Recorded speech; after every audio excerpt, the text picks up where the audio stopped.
पार्वती प्रियपुत्राय पूर्वा सन्ध्या प्रवर्तते। उत्तिष्ठ गजराज्यास्य कर्तव्यं लोकपालनम्। उत्तिष्ठोत्तिष्ठ विघ्नेश उत्तिष्ठ गणनायक। उत्तिष्ठ गिरिजापुत्रा जगतां मङ्गलं कुरु। श्रीकाणिपाकवरसिद्धिविनायकत्वं प्रीत्याद्य जागृहि कुरु प्रियमङ्गलानि। त्रैलोक्यरक्षणकराणि महोज्ज्वलानि। श्रीमद्विनायक विभो तव सुप्रभातम्। श्रीमद्विहारपुरवास शिवात्मजात कूपोद्भवाद्भुतविलास स्वयंभूमूर्ते। श्रीदेव शङ्खलिखिताश्रितपादपद्म। श्रीमद्विनायक विभो तव सुप्रभातम्। श्रीनारिकेळवनशोभितपुष्टिगात्र क्षीराभिषिक्त शुभविग्रह तत्त्वमूर्ते।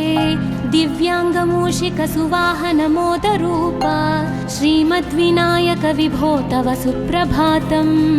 श्रीकाणिपाकवरभूतलवासतुष्ट हे आदिपूज्य अरुणारुणभानुतेज।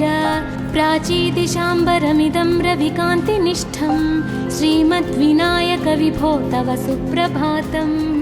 श्रीबाहुदा शुभतरङ्गसुबाहुदत्त सुस्निग्धशीतलकणानपि सङ्गृहीत्य प्रभातवायुरिहयास्यति सेवनाय श्रीमद्विनायक विभो तव सुप्रभातम्। गौरीकराम्बुजसुलालितदिव्यवक्त्र श्रीकण्ठमानसमुदाकरमोदरूप कैलासशैलशिखरस्थितबालभानो श्रीमद्गणेश्वर विभो तव सुप्रभातम्। दूर्वाङ्कुराणि जलजानि सुपुष्पकाणि बिल्वानि पूजनविधौ च सुसज्जितानि। नित्यार्चनोत्सुकमदोत्कटवारणास्य श्रीमद्गणेश्वर विभो तव सुप्रभातम्। हृत्कूपमध्य समुपस्थितचित्स्वरूप कूटस्थतत्त्वमिदमेव हि बोधनेन त्वामत्र भासि विदधासि समस्तशोभान् श्रीमद्गणेश्वर विभो तव सुप्रभातम्। श्रीमुद्गलाख्यमुनिसन्नुत सच्चरित्र वासिष्ठकृत्समदमुख्य ऋषीश्वरीत्या वेदोक्तदेवगणमन्त्रगणादिनाथ श्रीमद्गणेश्वर विभो तव सुप्रभातम्। ऋग्वेदकीर्तितगणाधिपज्येष्ठराज त्वं ब्रह्मणस्पतिरिति प्रकटीकृतोऽसि।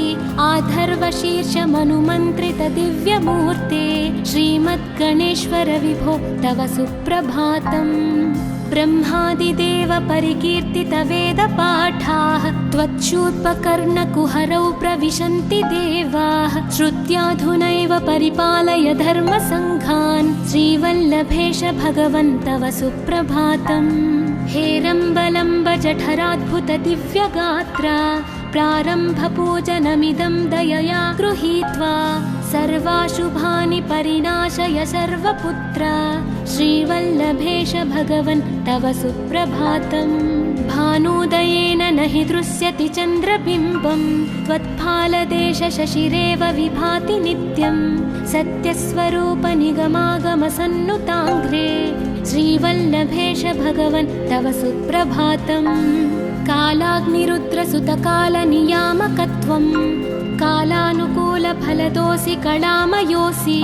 कल्याणकारक कलाधरशेखरोऽसि श्रीवल्लभेश भगवन् तव सुप्रभातम्। उग्रस्वरूप रिपुनाशक उग्रपुत्र सौम्योऽसि सोमविनुतोऽसि प्रशान्तरूप सर्वेश सर्वफलकारक सर्वमूर्ते श्रीवल्लभेश भगवन् तव सुप्रभातम्। दारिद्र्यदुःखभयभञ्जन दक्ष स्वामिन् तारुण्यविग्रहधनादिफलप्रदायिन् लावण्यमञ्जुलकलान्वितरञ्जितास्य हे विघ्ननाथ भगवन् तव सुप्रभातम्। गम्भीरतुष्टगणराजगकार पूज्य गान्धर्वगानपरिवर्तितनादमूर्ते गाङ्गेयगण्यगणिताधिककलास्वरूप श्रीमद्विनायक विभो तव सुप्रभातम्। मूलादिचक्रनिलयोच्युतयोगमूर्ते त्वामादिदेवमनुचिन्त्य तरन्ति भक्ताः रागादिदोषपरिहारकवेदवेद्या हे विघ्ननाथ भगवन् तव सुप्रभातम्। लक्ष्म्यादिशक्तियुतशक्तिगणेश्वरोऽसि दिव्याक्षरोऽसि शुभमन्त्रविराजितोऽसि तन्त्रादिभिर्नुतनतेष्टतवल्लभेश हे विघ्ननाथ भगवन् तव सुप्रभातम्। नागोपवीतधरनाथ विनोदचित्त नागास्य नाशितमहाघनतानुरक्त आनन्दतुन्दिलतनो बहिरान्तरस्थ हे विघ्ननाथ भगवन् तव सुप्रभातम्।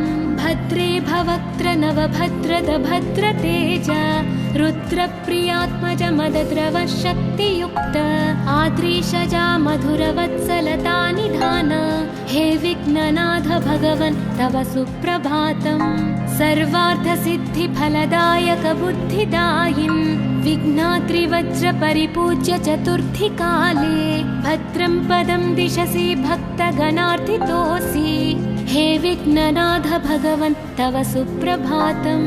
बालादिभव्य बहुरूपधरोऽसि देव चिन्तामणिस्त्वमसि सर्वफलप्रदोऽसि त्वन्नाम दिव्यमणिरस्ति जगद्धिताय हे विघ्ननाथ भगवन् तव सुप्रभातम्।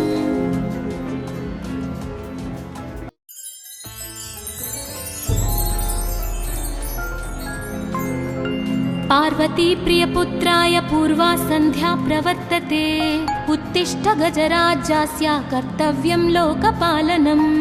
उत्तिष्ठोत्तिष्ठ विघ्नेश उत्तिष्ठ गणनायक उत्तिष्ठ गिरिजापुत्रा जगतां मङ्गलं कुरु।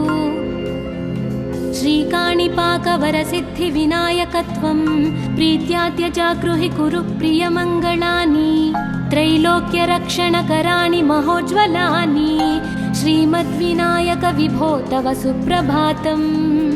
श्रीमद्विहारपुरवास शिवात्मजात कूपोद्भवाद्भुतविलास स्वयंभुमूर्ते श्रीदेव शङ्खलिखिताश्रितपादपद्मा श्रीमद्विनायक विभो तव सुप्रभातम्।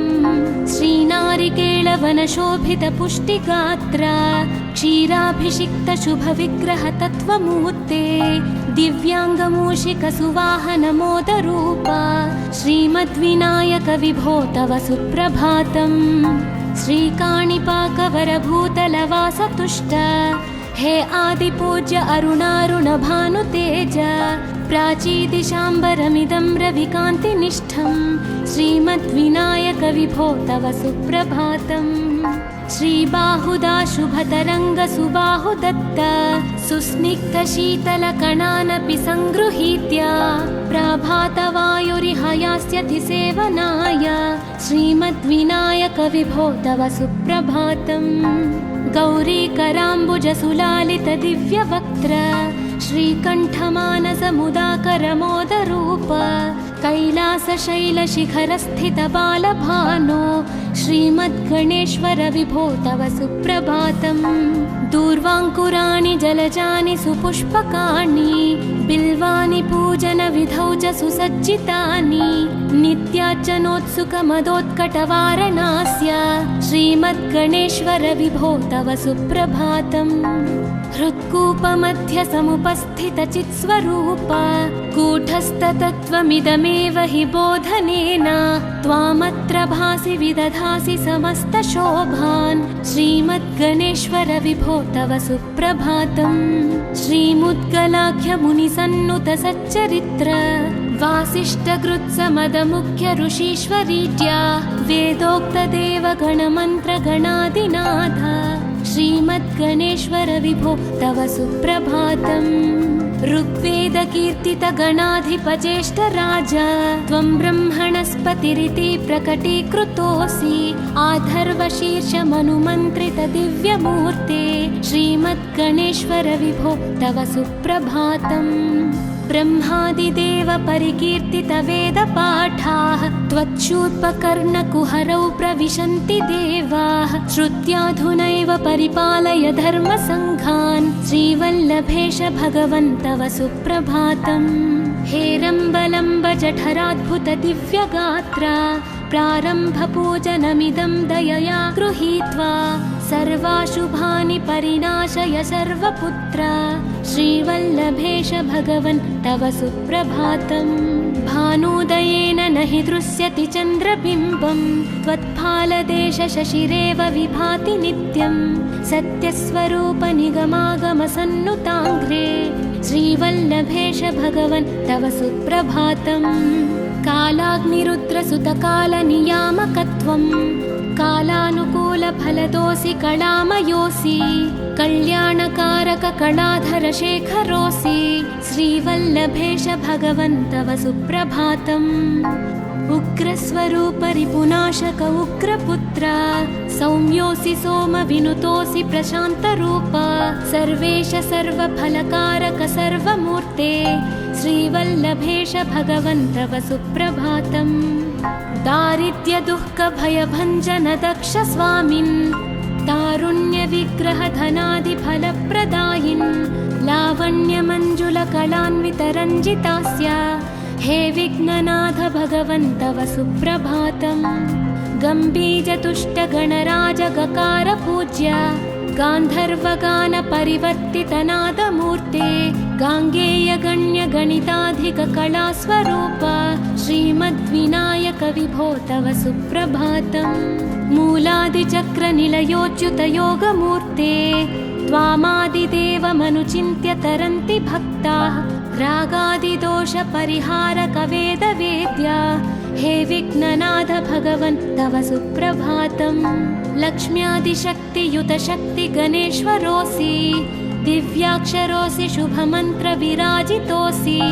तन्त्रादिभिर्नुतनतेष्टतवल्लभेश हे विघ्ननाथ भगवन् तव सुप्रभातम् नागोपवीतधरनाथ विनोदचित्त नागास्य नाशित महाघनतानुरक्त आनन्दतुन्दिलतनो बहिरान्तरस्थ हे विघ्ननाथ भगवन् तव सुप्रभातम् भद्रे भवक्त्र नवभद्रद भद्रतेज रुद्रप्रियात्मज मदद्रव शक्तियुक्त आद्रीशजा मधुरवत्सलता निधान हे विघ्ननाथ भगवन् तव सुप्रभातम् सर्वार्थसिद्धिफलदायक बुद्धिदायिन् विघ्नाद्रिवज्रपरिपूज्य चतुर्थी काले भद्रं पदं दिशसि भक्तगणार्थितोऽसि हे विघ्ननाथ भगवन् तव सुप्रभातम् बालादिभव्य बहुरूपधरोऽसि देव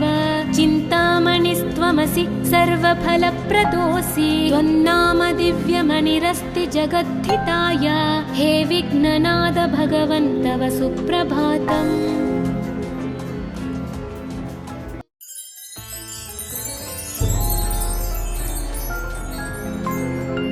पार्वती प्रियपुत्राय पूर्वा सन्ध्या प्रवर्तते उत्तिष्ठ गजराज्यास्य कर्तव्यं लोकपालनम् उत्तिष्ठोत्तिष्ठ विघ्नेश उत्तिष्ठ गणनायक उत्तिष्ठ गिरिजापुत्रा जगतां मङ्गलं कुरु श्रीकाणिपाकवरसिद्धिविनायकत्वं प्रीत्याद्य जागृहि कुरु प्रियमङ्गलानि त्रैलोक्यरक्षणकराणि महोज्ज्वलानि श्रीमद्विनायक विभो तव सुप्रभातम् श्रीमद्विहारपुरवास शिवात्मजात कूपोद्भवाद्भुतविलास स्वयंभुमूर्ते श्रीदेव शङ्खलिखिताश्रितपादपद्म श्रीमद्विनायक विभो तव सुप्रभातम् श्रीनारिकेळवनशोभितपुष्टिगात्र क्षीराभिषिक्त शुभविग्रह तत्त्वमूर्ते दिव्याङ्गमूषिकसुवाहनमोदरूप श्रीमद्विनायक विभो तव सुप्रभातम् श्रीकाणिपाकवरभूतलवासतुष्ट हे आदिपूज्य अरुणारुणभानुतेज प्राचीदिशाम्बरमिदं रविकान्तिनिष्ठं श्रीमद्विनायक विभो तव सुप्रभातम् श्रीबाहुदा शुभतरङ्ग सुबाहुदत्त सुस्निग्धशीतलकणानपि सङ्गृहीत्य प्रभातवायुरिहयास्यति सेवनाय श्रीमद्विनायक विभो तव सुप्रभातम् गौरीकराम्बुजसुलालितदिव्यवक्त्र श्रीकण्ठमानसमुदाकरमोदरूप कैलासशैलशिखरस्थितबालभानो श्रीमद्गणेश्वर विभो तव सुप्रभातम्। दूर्वाङ्कुराणि जलजानि सुपुष्पकाणि बिल्वानि पूजनविधौ च सुसज्जितानि नित्यार्चनोत्सुकमदोत्कटवारणास्य श्रीमद्गणेश्वर विभो तव सुप्रभातम्। हृत्कूपमध्य समुपस्थितचित्स्वरूप कूटस्थतत्त्वमिदमेव हि बोधनेन त्वामत्र भासि विदधासि समस्तशोभान् श्रीमद्गणेश्वर विभो तव सुप्रभातम्। श्रीमुद्गलाख्यमुनिसन्नुत सच्चरित्र वासिष्ठकृत्समदमुख्य ऋषीश्वरीत्या वेदोक्तदेवगणमन्त्रगणादिनाथ श्रीमद्गणेश्वर विभो तव सुप्रभातम्। ऋग्वेदकीर्तितगणाधिपज्येष्ठराज त्वं ब्रह्मणस्पतिरिति प्रकटीकृतोऽसि आधर्वशीर्षमनुमन्त्रितदिव्यमूर्ते श्रीमद्गणेश्वर विभो तव सुप्रभातम्। ब्रह्मादिदेव परिकीर्तितवेदपाठाः त्वच्छूर्पकर्णकुहरौ प्रविशन्ति देवाः श्रुत्याधुनैव परिपालय धर्मसङ्घान् श्रीवल्लभेश भगवन् तव सुप्रभातम्। हेरम्बलम्ब जठराद्भुत दिव्यगात्रा प्रारम्भपूजनमिदं दयया गृहीत्वा सर्वाशुभानि परिनाशय सर्वपुत्र श्रीवल्लभेश भगवन् तव सुप्रभातम्। भानुदयेन न हि दृश्यति चन्द्रबिम्बं त्वत्फालदेश शशिरेव विभाति नित्यं सत्यस्वरूप निगमागमसन्नुताङ्घ्रे श्रीवल्लभेश भगवन् तव सुप्रभातम्। कालाग्निरुद्रसुतकालनियामकत्वं कालानुकूलफलदोऽसि कलामयोऽसि कल्याणकारककलाधरशेखरोऽसि श्रीवल्लभेश भगवन् तव सुप्रभातम्। उग्रस्वरूप रिपुनाशक उग्रपुत्र सौम्योऽसि सोमविनुतोऽसि प्रशान्तरूप सर्वेश सर्वफलकारक सर्वमूर्ते श्रीवल्लभेश भगवन् तव सुप्रभातम्। दारिद्र्यदुःखभयभञ्जन दक्ष स्वामिन् तारुण्यविग्रहधनादिफलप्रदायिन् लावण्यमञ्जुलकलान्वितरञ्जितास्य हे विघ्ननाथ भगवन् तव सुप्रभातम्। गम्भीजतुष्टगणराजगकार पूज्य गान्धर्वगानपरिवर्तितनादमूर्ते गाङ्गेयगण्यगणिताधिककलास्वरूप श्रीमद्विनायक विभो तव सुप्रभातम्। मूलादिचक्रनिलयोच्युतयोगमूर्ते त्वामादिदेवमनुचिन्त्य तरन्ति भक्ताः रागादिदोषपरिहारकवेदवेद्या हे विघ्ननाथ भगवन् तव सुप्रभातम्। लक्ष्म्यादिशक्तियुतशक्तिगणेश्वरोऽसि दिव्याक्षरोऽसि शुभमन्त्रविराजितोऽसि तन्त्रादिभिर्नुतनतेष्टतवल्लभेश हे विघ्ननाथ भगवन् तव सुप्रभातम्। नागोपवीतधरनाथ विनोदचित्त नागास्य नाशित महाघनतानुरक्त आनन्दतुन्दिलतनो बहिरान्तरस्थ हे विघ्ननाथ भगवन् तव सुप्रभातम्। भद्रे भवक्त्र नवभद्रद भद्रतेज रुद्रप्रियात्मज मदद्रव शक्तियुक्त आद्रीशजा मधुरवत्सलता निधान हे विघ्ननाथ भगवन् तव सुप्रभातम्। सर्वार्थसिद्धिफलदायक बुद्धिदायिन् विघ्नाद्रिवज्रपरिपूज्य चतुर्थीकाले भद्रं पदं दिशसि भक्तगणार्थितोऽसि हे विघ्ननाथ भगवन् तव सुप्रभातम्। बालादिभव्य बहुरूपधरोऽसि देव चिन्तामणिस्त्वमसि सर्वफलप्रदोऽसि त्वन्नाम दिव्यमणिरस्ति जगद्धिताय हे विघ्ननाथ भगवन् तव सुप्रभातम्।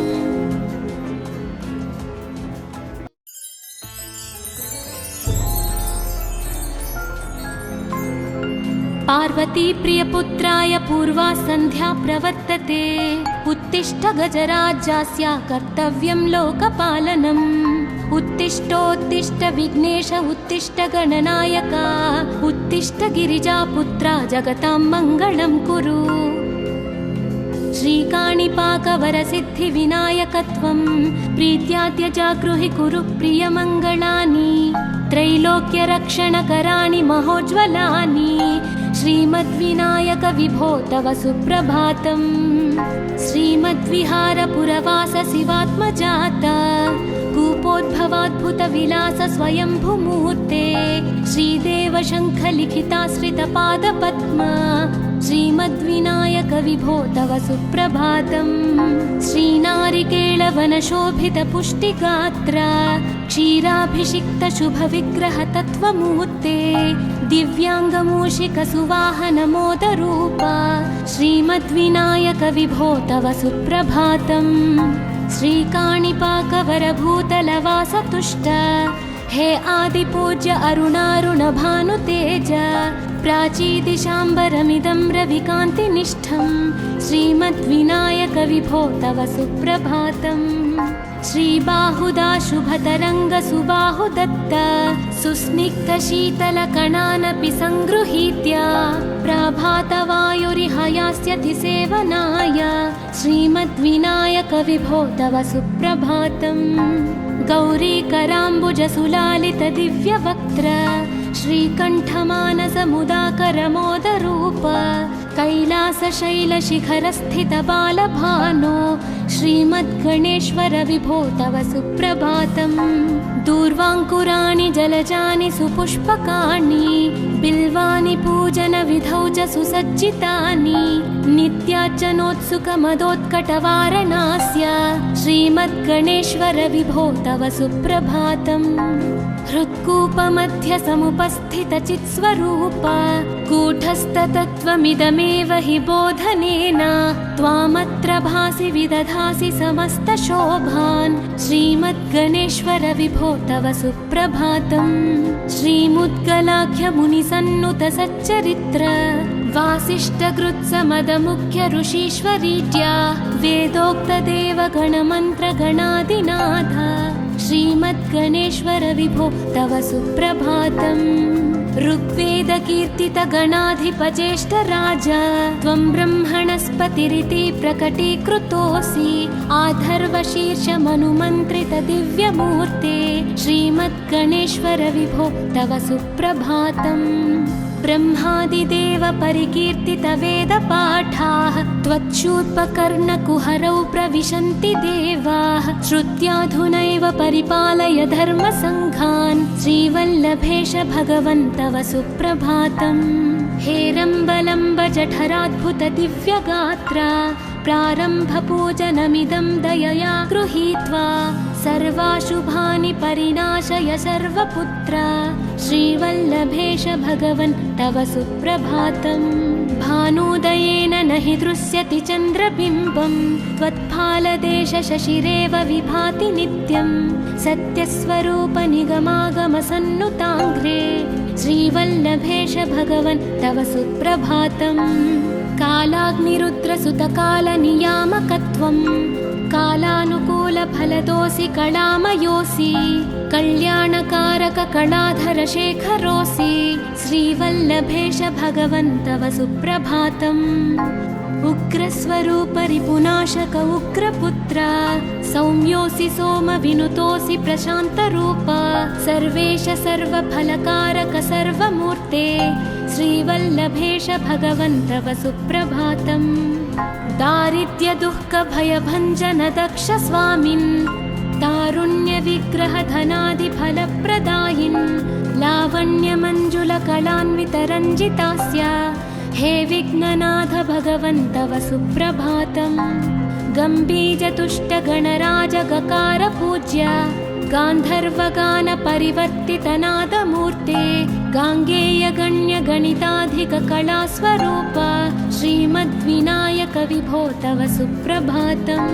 मूलादिचक्रनिलयोच्युतयोगमूर्ते त्वामादिदेवमनुचिन्त्य तरन्ति भक्ताः रागादिदोषपरिहारक वेदवेद्या हे विघ्ननाथ भगवन् तव सुप्रभातम्। लक्ष्म्यादिशक्तियुत शक्ति गणेश्वरोऽसि, दिव्याक्षरोऽसि शुभमन्त्र विराजितोऽसि, तन्त्रादिभिर्नुतनतेष्टतवल्लभेश, हे विघ्ननाथ भगवन् तव सुप्रभातम्। नागोपवीतधरनाथ विनोदचित्त, नागास्य नाशित महाघनतानुरक्त, आनन्दतुन्दिलतनो बहिरान्तरस्थ, हे विघ्ननाथ भगवन् तव सुप्रभातम्। भद्रे भवक्त्र नवभद्रद भद्रतेज, रुद्रप्रियात्मज मदद्रव शक्तियुक्त, आद्रीशजा मधुरवत्सलता निधान, हे विघ्ननाथ भगवन् तव सुप्रभातम्। सर्वार्थसिद्धिफलदायक बुद्धिदायिन्, विघ्नाद्रिवज्रपरिपूज्य चतुर्थीकाले, भद्रं पदं दिशसि भक्तगणार्थितोऽसि, हे विघ्ननाथ भगवन् तव सुप्रभातम्। बालादिभव्य बहुरूपधरोऽसि देव, चिन्तामणिस्त्वमसि सर्वफलप्रदोऽसि, त्वन्नाम दिव्यमणिरस्ति जगद्धिताय, हे विघ्ननाथ भगवन् तव सुप्रभातम्।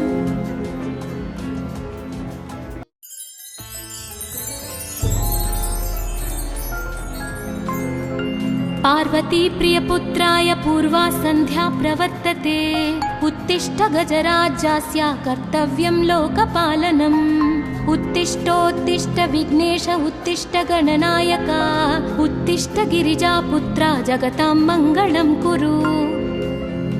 श्रीकाणिपाकवरसिद्धिविनायकत्वं प्रीत्याद्य जागृहि कुरु प्रियमङ्गलानि, त्रैलोक्यरक्षणकराणि महोज्ज्वलानि, श्रीमद्विनायक विभो तव सुप्रभातम्। श्रीमद्विहारपुरवास शिवात्मजाता, कूपोद्भवाद्भुतविलास स्वयंभुमूर्ते, श्रीदेव शङ्खलिखिताश्रितपादपद्मा, श्रीमद्विनायक विभो तव सुप्रभातम्। श्रीनारिकेळवनशोभितपुष्टिगात्र, क्षीराभिषिक्त शुभविग्रह तत्त्वमूर्ते, दिव्याङ्गमूषिकसुवाहनमोदरूपा, श्रीमद्विनायक विभो तव सुप्रभातम्। श्रीकाणिपाकवरभूतलवासतुष्ट, हे आदिपूज्य अरुणारुणभानुतेज, प्राचीदिशाम्बरमिदं रविकान्तिनिष्ठं, श्रीमद्विनायक विभो तव सुप्रभातम्। श्रीबाहुदा शुभतरङ्गसुबाहुदत्त, सुस्निग्धशीतलकणानपि सङ्गृहीत्य, प्रभातवायुरिह यास्यति सेवनाय, श्रीमद्विनायक विभो तव सुप्रभातम्। गौरीकराम्बुजसुलालितदिव्यवक्त्र, श्रीकण्ठमानसमुदाकरमोदरूप, कैलासशैलशिखरस्थितबालभानो, श्रीमद्गणेश्वर विभो तव सुप्रभातम्। दूर्वाङ्कुराणि जलजानि सुपुष्पकाणि, बिल्वानि पूजनविधौ च सुसज्जितानि, नित्यार्चनोत्सुकमदोत्कटवारणास्य, श्रीमद्गणेश्वर विभो तव सुप्रभातम्। हृत्कूपमध्य समुपस्थितचित्स्वरूप, कूटस्थतत्त्वमिदमेव हि बोधनेन, त्वामत्र भासि विदधासि समस्तशोभान्, श्रीमद्गणेश्वर विभो तव सुप्रभातम्। श्रीमुद्गलाख्यमुनिसन्नुतसच्चरित्र, वासिष्ठकृत्समदमुख्य ऋषीश्वरीत्या, वेदोक्तदेवगणमन्त्रगणादिनाथ, श्रीमद्गणेश्वर विभो तव सुप्रभातम्। ऋग्वेदकीर्तितगणाधिपज्येष्ठराज, त्वं ब्रह्मणस्पतिरिति प्रकटीकृतोऽसि, आधर्वशीर्षमनुमन्त्रितदिव्यमूर्ते, श्रीमद्गणेश्वर विभो तव सुप्रभातम्। ब्रह्मादिदेव परिकीर्तितवेदपाठाः, त्वच्छूर्पकर्णकुहरौ प्रविशन्ति देवाः, श्रुत्याधुनैव परिपालय धर्मसङ्घान्, श्रीवल्लभेश भगवन् तव सुप्रभातम्। हेरम्बलम्ब जठराद्भुत दिव्यगात्र, प्रारम्भपूजनमिदं दयया गृहीत्वा, सर्वाशुभानि परिनाशय सर्वपुत्र श्रीवल्लभेश भगवन् तव सुप्रभातम् भानुदयेन न हि दृश्यति चन्द्रबिम्बम् त्वत्फालदेश शशिरेव विभाति नित्यम् सत्यस्वरूप निगमागमसन्नुताङ्घ्रे श्रीवल्लभेश भगवन् तव सुप्रभातम् कालाग्निरुद्रसुतकालनियामकत्वम् कालानुकूलफलदोऽसि कलामयोऽसि कल्याणकारक कलाधर शेखरोऽसि श्रीवल्लभेश भगवन् तव सुप्रभातम् उग्रस्वरूप रिपुनाशक उग्रपुत्र सौम्योऽसि सोमविनुतोऽसि प्रशान्तरूप सर्वेश सर्वफलकारक सर्वमूर्ते श्रीवल्लभेश भगवन् तव सुप्रभातम् दारिद्र्य दुःख भयभञ्जन दक्ष स्वामिन् तारुण्य विग्रह धनादि फलप्रदायिन् लावण्य मंजुल कलान्वित रञ्जितास्य हे विघ्ननाथ भगवन् तव सुप्रभातम् गम्भीर तुष्ट गणराज गकार पूज्य गान्धर्वगान परिवर्तित नादमूर्ते गाङ्गेय गण्य गणिताधिक कलास्वरूप श्रीमद्विनायक विभो तव सुप्रभातम् मूलादिचक्र निलयोच्युत योगमूर्ते त्वामादिदेवमनुचिन्त्य तरन्ति भक्ताः रागादिदोष परिहारक वेदवेद्य हे विघ्ननाथ भगवन् तव सुप्रभातम् लक्ष्म्यादिशक्तियुत शक्ति गणेश्वरोऽसि दिव्याक्षरोऽसि शुभमन्त्र विराजितोऽसि तन्त्रादिभिर्नुत नतेष्टत वल्लभेश हे विघ्ननाथ भगवन् तव सुप्रभातम् नागोपवीत धरनाथ विनोद चित्त नागास्य नाशित महाघनतानुरक्त आनन्दतुन्दिल तनो बहिरान्तरस्थ हे विघ्ननाथ भगवन् तव सुप्रभातम् भद्रे भवक्त्र नवभद्रद भद्रतेज रुद्रप्रियात्मज मदद्रव शक्तियुक्त आद्रीशजा मधुरवत्सलता निधान हे विघ्ननाथ भगवन् तव सुप्रभातम् सर्वार्थसिद्धिफलदायक बुद्धिदायिन् विघ्नात्रिवज्र परिपूज्य चतुर्थी काले भद्रं पदं दिशसि भक्तगणार्थितोऽसि हे विघ्ननाथ भगवन् तव सुप्रभातम् बालादिभव्य बहुरूपधरोऽसि देव चिन्तामणिस्त्वमसि सर्वफलप्रदोऽसि त्वन्नाम दिव्यमणिरस्ति जगद्धिताय हे विघ्ननाथ भगवन् तव सुप्रभातम्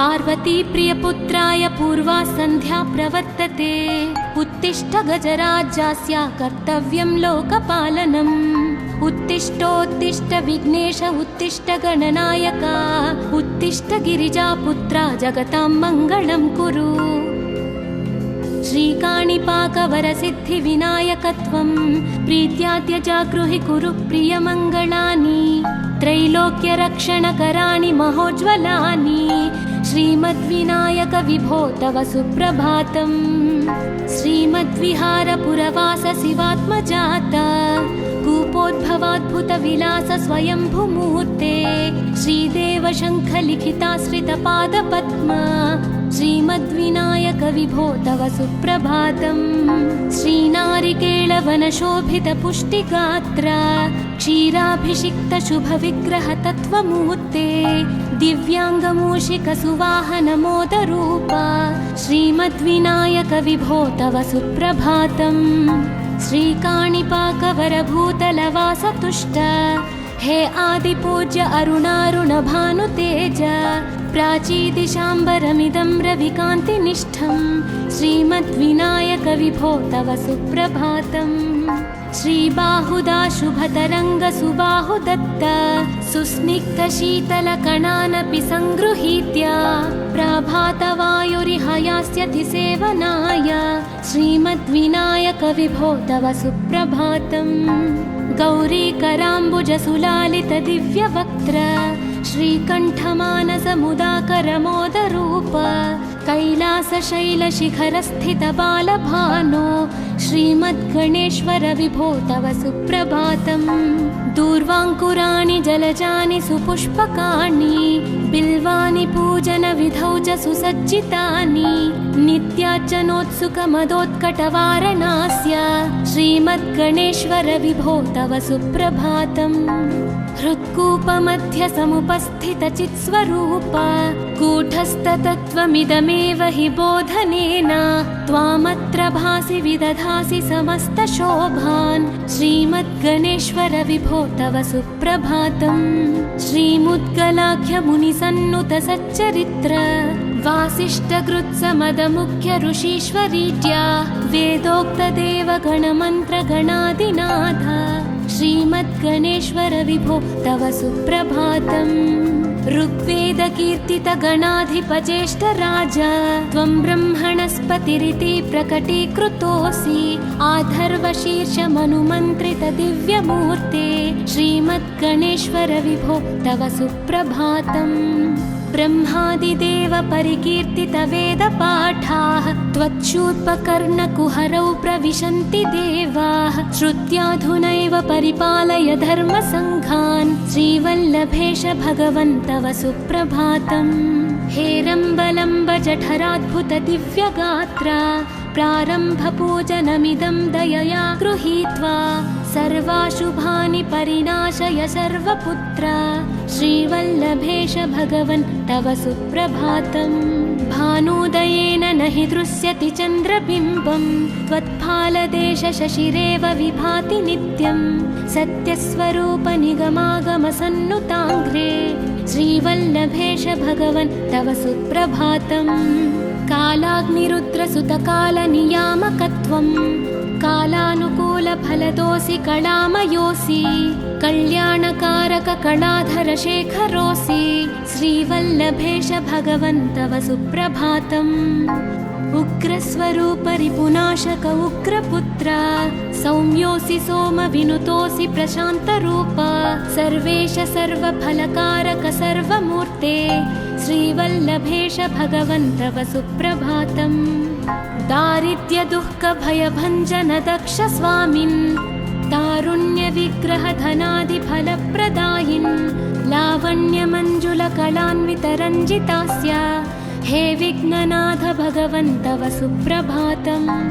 गम्भीरतुष्टगणराजगकार पूज्य गान्धर्वगानपरिवर्तितनादमूर्ते गाङ्गेयगण्यगणिताधिककलास्वरूप श्रीमद्विनायक विभो तव सुप्रभातम्। मूलादिचक्रनिलयोच्युतयोगमूर्ते त्वामादिदेवमनुचिन्त्य तरन्ति भक्ताः रागादिदोषपरिहारकवेदवेद्या हे विघ्ननाथ भगवन् तव सुप्रभातम्। लक्ष्म्यादिशक्तियुतशक्तिगणेश्वरोऽसि दिव्याक्षरोऽसि शुभमन्त्रविराजितोऽसि तन्त्रादिभिर्नुतनतेष्टतवल्लभेश हे विघ्ननाथ भगवन् तव सुप्रभातम्। नागोपवीतधरनाथ विनोदचित्त नागास्य नाशित महाघनतानुरक्त आनन्दतुन्दिलतनो बहिरान्तरस्थ हे विघ्ननाथ भगवन् तव सुप्रभातम्। भद्रे भवक्त्र नवभद्रद भद्रतेज रुद्रप्रियात्मज मदद्रव शक्तियुक्त आद्रीशजा मधुरवत्सलता निधान हे विघ्ननाथ भगवन् तव सुप्रभातम्। सर्वार्थसिद्धिफलदायक बुद्धिदायिन् विघ्नाद्रिवज्रपरिपूज्य चतुर्थीकाले भद्रं पदं दिशसि भक्तगणार्थितोऽसि हे विघ्ननाथ भगवन् तव सुप्रभातम्। बालादिभव्य बहुरूपधरोऽसि देव चिन्तामणिस्त्वमसि सर्वफलप्रदोऽसि त्वन्नाम दिव्यमणिरस्ति जगद्धिताय हे विघ्ननाथ भगवन् तव सुप्रभातम्।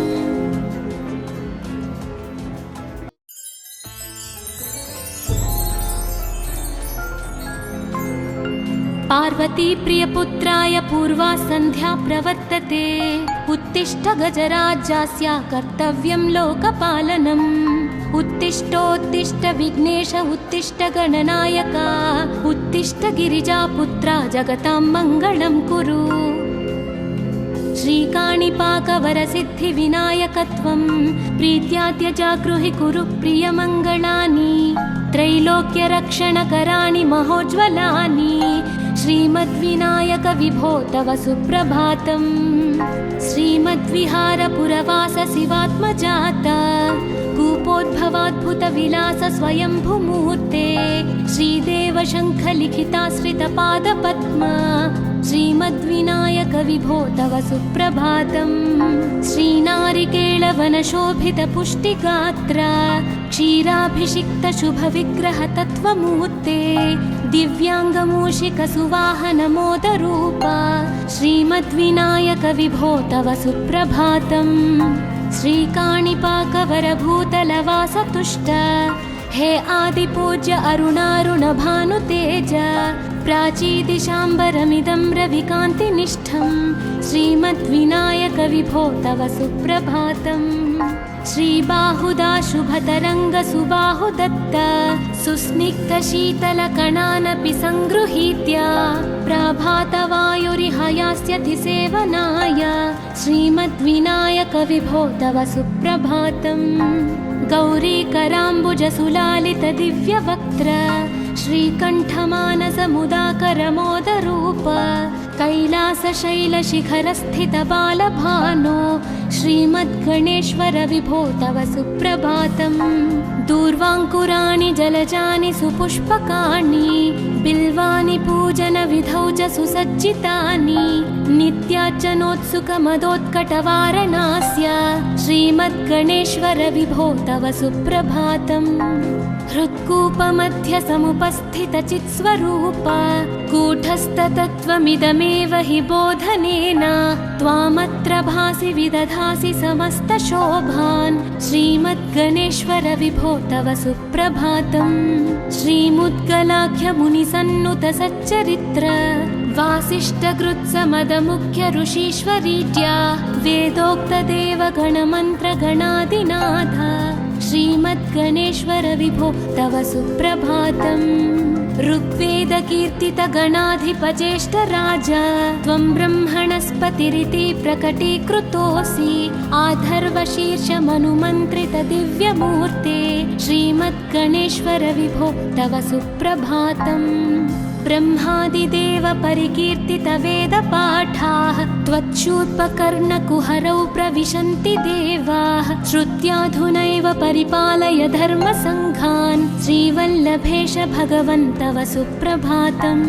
हेरम्बलम्ब जठराद्भुतदिव्यगात्र प्रारम्भपूजनमिदं दयया गृहीत्वा सर्वाशुभानि परिनाशय सर्वपुत्र श्रीवल्लभेश भगवन् तव सुप्रभातम्। भानुदयेन न हि दृश्यति चन्द्रबिम्बं त्वत्फालदेशशशिरेव विभाति नित्यं सत्यस्वरूप निगमागमसन्नुताङ्घ्रे श्रीवल्लभेश भगवन् तव सुप्रभातम्। कालाग्निरुद्रसुतकालनियामकत्वं कालानुकूलफलदोऽसि कलामयोऽसि कल्याणकारक कलाधरशेखरोऽसि श्रीवल्लभेश भगवन् तव सुप्रभातम्। उग्रस्वरूप रिपुनाशक उग्रपुत्र सौम्योऽसि सोमविनुतोऽसि प्रशान्तरूप सर्वेश सर्वफलकारक सर्वमूर्ते श्रीवल्लभेश भगवन् तव सुप्रभातम्। दारिद्र्यदुःखभयभञ्जन दक्ष स्वामिन् तारुण्यविग्रहधनादिफलप्रदायिन् लावण्यमञ्जुलकलान्वितरञ्जितास्य हे विघ्ननाथ भगवन् तव सुप्रभातम्। गम्भीजतुष्टगणराजगकार पूज्य गान्धर्वगानपरिवर्तितनादमूर्ते गाङ्गेयगण्यगणिताधिककलास्वरूप श्रीमद्विनायक विभो तव सुप्रभातम्। मूलादिचक्रनिलयोच्युतयोगमूर्ते त्वामादिदेवमनुचिन्त्य तरन्ति भक्ताः रागादिदोषपरिहारक वेदवेद्या हे विघ्ननाथ भगवन् तव सुप्रभातम् लक्ष्म्यादिशक्तियुत शक्ति गणेश्वरोऽसि दिव्याक्षरोऽसि शुभमन्त्र विराजितोऽसि तन्त्रादिभिर्नुतनतेष्टत वल्लभेश हे विघ्ननाथ भगवन् तव सुप्रभातम् नागोपवीतधरनाथ विनोद चित्त नागास्य